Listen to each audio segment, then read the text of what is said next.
Yeah, like I see both sides of it. I mean, the guy broke his neck and there's no punishment, which is, I don't know what that says, you know. I mean, I feel bad for the guy. He gets a massive concussion and a broken neck, and there's absolutely no suspension at all. So I don't know. That's tough. That's a tough call. Obviously, you know, Pacioretty's a fast player, and Chara's a big guy, and he's trying to get his body up along the boards there to close him off. You know, it's definitely interference on the play, but whether he knew the turnbuckle was there, and you know, if he tried to, you know, drive his head, I don't know if he was trying to do that. About it, it was an accident. Accidents happen. He was just in the wrong area of the rink, and it's a bunch of different variables together, and he ended up banging his head on the glass, and everyone feels bad about it and is sorry. But again, there's not a lot. I'm sure if Chara had to do it over again, he obviously wouldn't have pushed him. But it's just an unfortunate circumstance, I think. But you're right about opinions. They go. I think I'll just keep mine to myself because they range quite a bit. I can't climb in Chara's head, and all I saw was a play where he took a penalty, an interference penalty. You know, he didn't let the guy go by him, and unfortunately, where it was on the ice, he you know, caught that stanchion. It was a horrific injury, but I don't see where they would have any kind of legal precedent or any kind of ground to you know, to file those kind of charges and have any kind of case.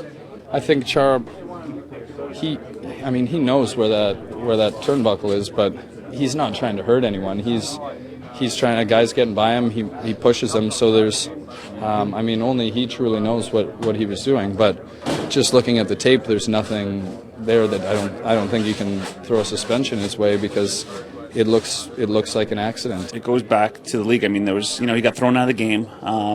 You know, he served his time during the game. He sat out, and they lost the game. You know, the league looked at it, and they didn't think that there was any fines or other disciplinary action. You know, you watch that hit. Had that stanchion not been there, it would have been a good body hit, a good body check. You know, the problem is the stanchion, and then, you know, the intent of the delivery, and I don't have any answers to that.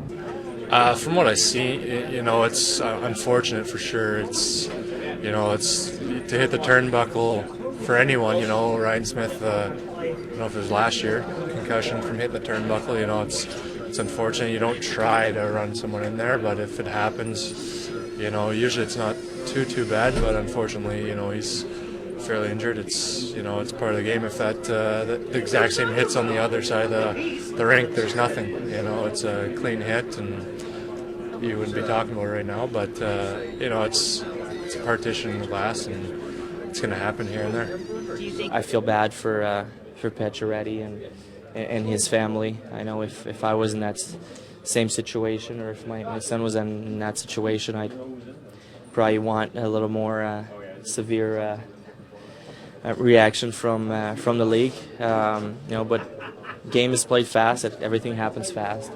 It's really tough to tell, really, if he meant it or not. As far as the police getting involved, I had no clue. I just learned that. You know, that seems a little excessive. I don't think it's an area for criminal prosecution or anything. I mean, I guess they could turn around and file against the Bell Center too for having that piece of glass right there. I mean, it's when does it stop? I think the configuration of Montreal's rink is a little odd in that respect, where you got both benches and then you have a little bit of glass there.